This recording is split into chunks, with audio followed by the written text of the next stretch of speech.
wir anfangen? Ja. Soll ich? Ja. Okay. Okay, erste Frage. Wie heißt du? Wie alt bist du? Wo bist du geboren? Ich heiße Asadullah Navid. Ja, ich bin Dennis. Ja. Ich bin 26 Jahre alt. Also ich bin der Hans, ich bin in Pension inzwischen, ich bin 68. Also ich bin die Denise, ich bin 24. Mein Name ist Katharina. Ich bin die Lina. Ich heiße Tristan. Ich bin 22 Jahre alt, bin in Wien geboren. Also mein Name ist Mathilde. Ich bin in Italien geboren, in Sardinien. Ich komme aus Afghanistan. Ich bin in Tirol geboren und bin in Südtirol geboren, in Kaltern. Geboren bin ich in Wien. Ich bin aus Vorarlberg.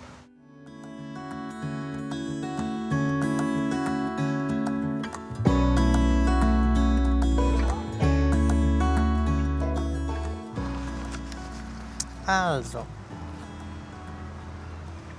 was bringt dich zum Lächeln? Und mich bringt vor allem, wenn ich in der Natur bin, muss ich sehr viel lächeln. Liebe Leute zu beobachten. Ja, wenn Leute so ein Thema haben, für das sie total brennen, das finde ich cool. Kleine Kinder, ich sehe es gerade jetzt bei meinen Enkeln, die so Stück für Stück halt alles lernen. Weil ich habe mit den Leuten viel gelacht, die ich nicht kenne, Ja. als diejenigen, die ich schon kenne.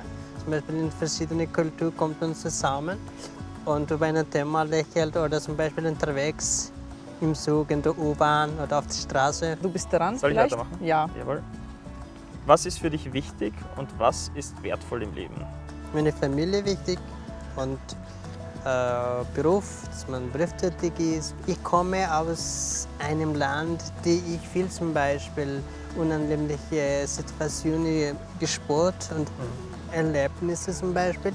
Und ohne Angst mit verschiedenen Leuten, mit verschiedenen Kulturen zum Beispiel im Gespräch kommen kann. Besonders wichtig ist meine Familie, weil die mir sehr einen Rückhalt gibt und auch meine beste Freundin und mein Freund und wie gesagt meine Hündin. Ja, die Menschen, die Freiheit ist für mich sehr wichtig. Ich bin ein Mensch, der sehr auf Gerechtigkeit schaut. Also ich vertrage es überhaupt nicht, wenn Menschen ungerecht behandelt werden. Ideen, Ideale, also natürlich auch politisch aktiv zu sein. So, weswegen wir hier sind, die Klimabank. Aber auch der Austausch über solche Themen, das ist eigentlich das Spannende.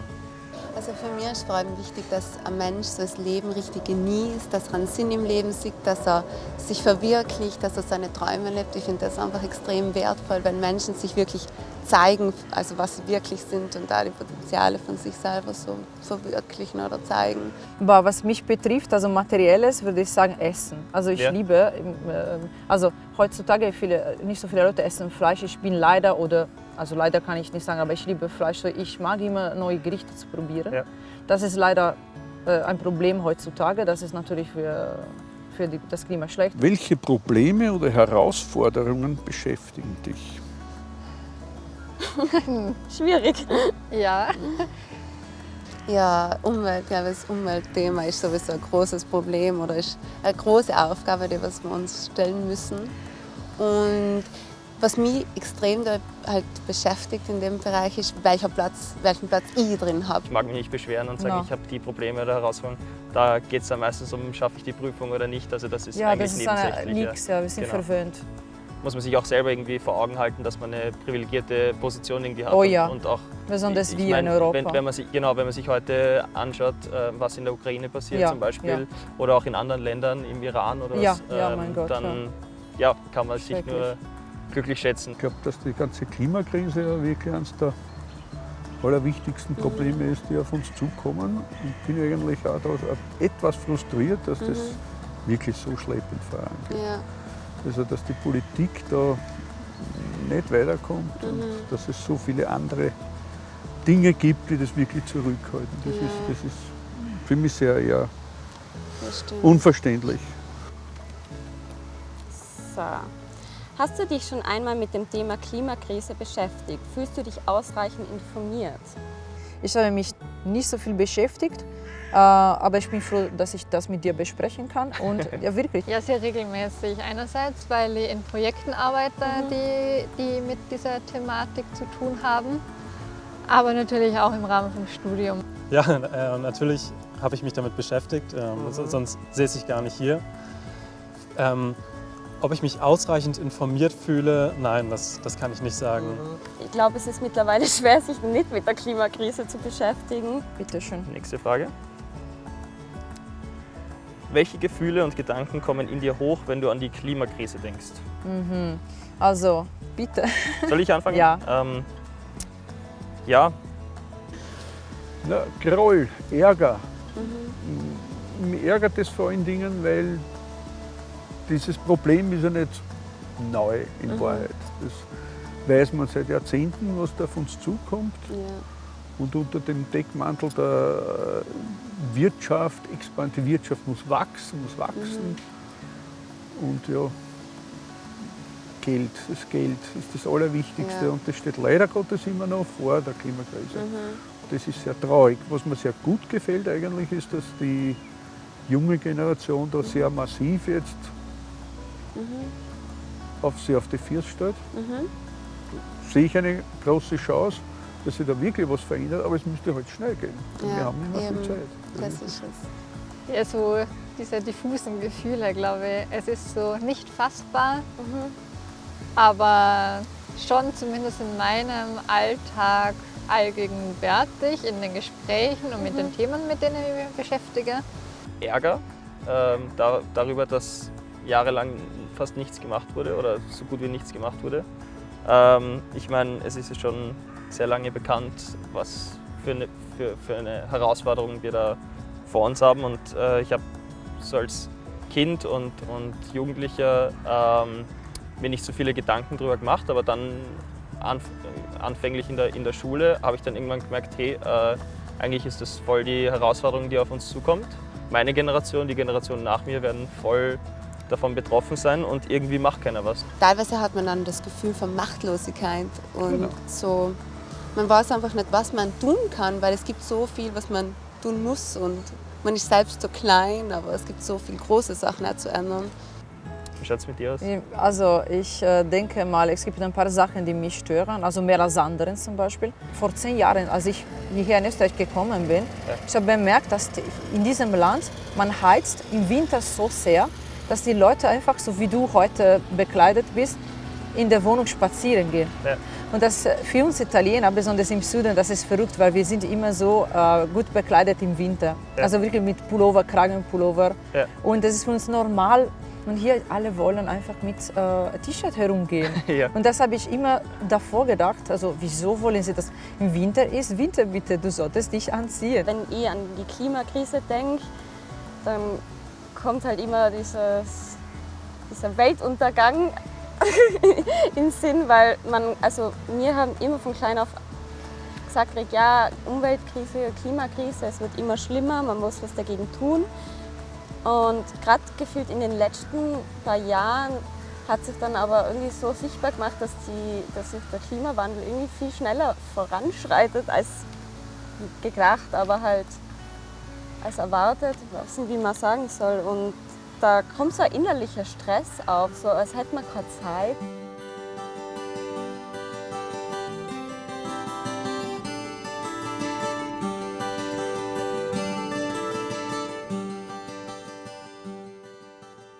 Gibt es noch mehr Fragen? Ich weiß gar nicht. Nein, das ist die letzte, die letzte, zweite. Ja, zweite Klavier. Ich habe ein schönes Bild. Was siehst du? Das könnte eine Zukunftsstadt sein. Mit diesem fantastischen breiten Radweg da und den vielen Bäumen.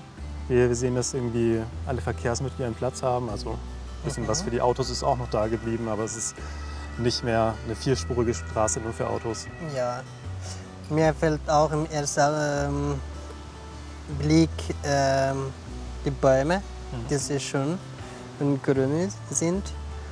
Und auch die getrennte Spuren für die Fahrräder, für das Auto, wie du erwähnt hast. Das ist auch viel einladender, da lang zu fahren mit dem Fahrrad. Ja. Nicht so wie jetzt. Ein Auto links, eins rechts und nur so in der Mitte mit dem Rad und dann hört der Fahrradweg plötzlich auf. Hier fühle ich mich sehr glücklich und sehr schön, viel Freude damit, wenn man zum Beispiel hier lebe oder vorbeifahre. Okay. Und ein schöner blauer Planet. Ja. Ich denke mir, er wird alles überleben. Er wird auch die Menschheit überleben. Das denke ich auch, ja. Und die Natur wird sich früher oder später alles zurückholen, was wir genommen haben. Das stimmt, das glaube ich auch. Ich glaube, wir sind ein verschwindend So kleiner klein. mikrobischer Teil dieser ganzen Ja. Geschichte. Und in Wahrheit lacht er sich wahrscheinlich an Ost, der Planet, und denkt sich, es wird vorbeigehen. Und dann tun wir ihm so, als müssten wir einen Planeten retten, weil wir jetzt stört und wir müssen ihn retten, aber wir müssen eigentlich gleich uns selber retten, oder? Ein Minor-Bild.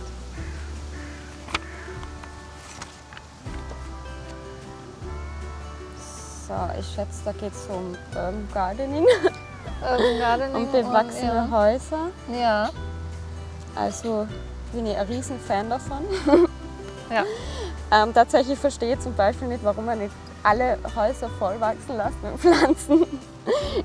Das würde wahrscheinlich das Stadtbild sehr verschönern. Und es ist ja nicht nur, ich finde bei solchen Projekten, es ist ja nicht nur gut quasi für das Klima, aber es macht ja den Straßenraum auch so viel schöner. Und wenn eine Straße schön ist, wenn es begrünt ist, wenn da Bäume stehen, das macht einfach so viel mehr Freude, durchzugehen oder mit dem Rad zu fahren. Und abgesehen davon, dass diese Bäume, Pflanzen CO2 aus der Luft holen. Genau, also Auch ein riesen Vorteil. Ja, voll. Aber ich glaube, dass es auch zum Wohlbefinden von einem Menschen schon sehr viel beiträgt.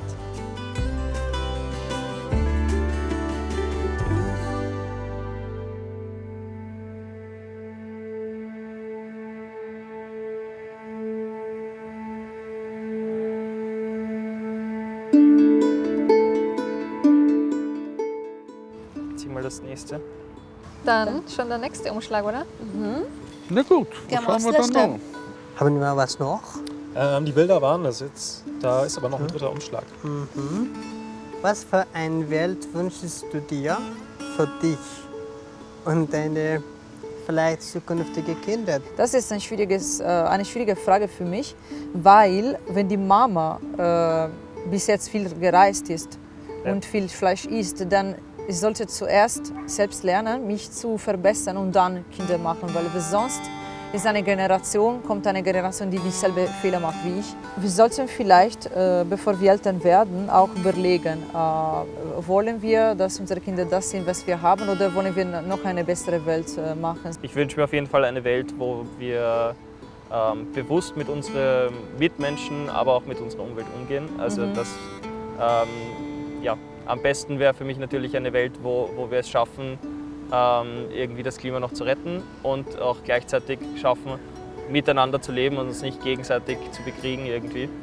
Und ich muss ehrlich sagen, da tue ich mir auch manchmal schwer, darüber nachzudenken, will ich überhaupt Kinder haben? Weil ich sehe, wie die Welt aktuell aussieht und kann mir gar nicht ausmalen, wie die Welt in ein paar Jahren aussehen wird. Dann ist die Frage, will man überhaupt noch Kinder haben? Weil wem will man das antun, diese Welt, die wir da hinterlassen eigentlich? Ja. Also ich wünsche mir auf jeden Fall, dass sich unsere Welt verbessert. Ich sehe es aktuell nicht wirklich in die richtige Richtung gehend noch, aber ich bin optimistisch, wie wir am Anfang gesagt haben. Ja, ein bisschen so. Ja. Und ich hoffe, dass sich noch einiges verändern wird ins Positive. Ja. 2 Weiße und eine Grüne. Was stimmt dich zuversichtlich oder was macht dir Mut, wenn du an die Zukunft denkst? Ich denke da zum Beispiel an das zweite Bild, das wir hatten mit der Straße. Aber es ist natürlich nichts, was von allein kommt. Da müssen wir schon was dafür tun. Wir haben erst dann schon eine Zukunft, wenn wir heute diesbezüglich was machen. Wenn wir warten bis Zukunft ist der heute, die wir gestern gewünscht haben. Absolut. Was steht unserem oder deinem klimafreundlichen Handeln im Weg? Wenn ich ehrlich bin, oft die Bequemlichkeit. Also ich bemühe mich, aber ja, manchmal die Bequemlichkeit. Und schon auf manchmal der Preis. Und da würde ich mir wünschen, dass da manchmal Kostenwahrheit mir vorgegeben wird.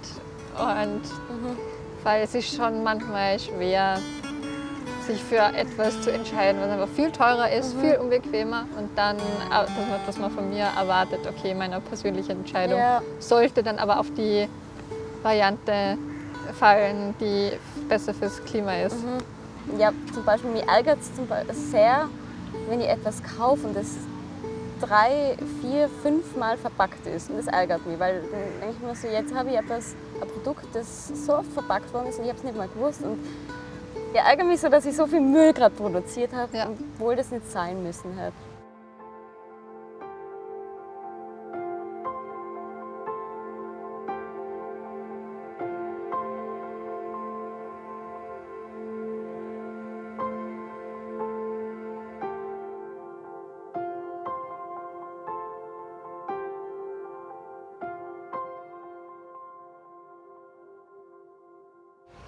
Ich würde sagen, wir nehmen dann die farbige Karte raus. Genau, nimmst du?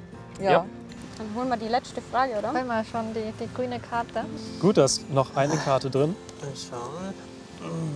Wenn ich in 10 Jahren auf dieses Gespräch zurückblicke, Oh, haha. dann Oh ja, dann ist alles dokumentiert. Dann habe ich keine Ausreden mehr. Dann. dann erinnere ich mich auf jeden Fall an ein sehr gutes Gespräch, an einen netten Menschen, den ich kennengelernt habe. Süß, okay. Und Aber ich würde gern zurückblicken und sehen, dass ich in der Zeit irgendwie was Cooles geschafft habe und ein bisschen einen Beitrag geleistet habe, dass die Zukunft etwas besser aussieht. Hoffe ich, dass mal die Welt nicht untergegangen ist. Hoffe ich, dass auf jeden Fall sich ein paar Ziele eingehalten worden sind und nicht nur leere Versprechungen waren. Also das würde ich mir sehr wünschen in 10 Jahren, dass ich mir das Gespräch anschaue und die 22-jährige Kathi anschaue und so, ja, sie hat noch keine Ahnung gehabt, wohin die Klimakrise geht, aber dann habe ich diese Sicherheit, okay, es geht in die richtige Richtung. Das würde ich mir wünschen. Dann hat sich hoffentlich schon viel verändert. Da werden wir uns denken, ach, da war noch die Zeit, wo wir uns über das Gedanken gemacht haben und jetzt ist schon so viel besser, hoffentlich. also ich hoffe, dass ich in 10 Jahren dann auf das Gespräch zurückschaue und mir denke, ja okay, ich habe das ganz gut eingehalten, als ich damals gesprochen habe. Und alle Sachen, die du dir gewünscht hast, vielleicht Genau, zumindest 2 sind erledigt, oder? Ja, Oder könnten wir hoffentlich alles. Wenn ich in 10 Jahren auf dieses heutige Gespräch zurückblicke, ich würde das würde sehen, dass wirklich, es war eine Zukunft, die ich von meinen Kindern oder für die Kinder von meinem Leben und für alle Gesellschaft gewünscht haben. Dazu habe ich auch mitgearbeitet zum Beispiel. Nicht das alles, was wir heute miteinander gesprochen haben, es war eine Sekunde und ist weg, sondern wie ich gesagt habe, erster Schritt für uns diesbezüglich. Ja, ich würde mir auch wünschen, dass etwas passiert ist.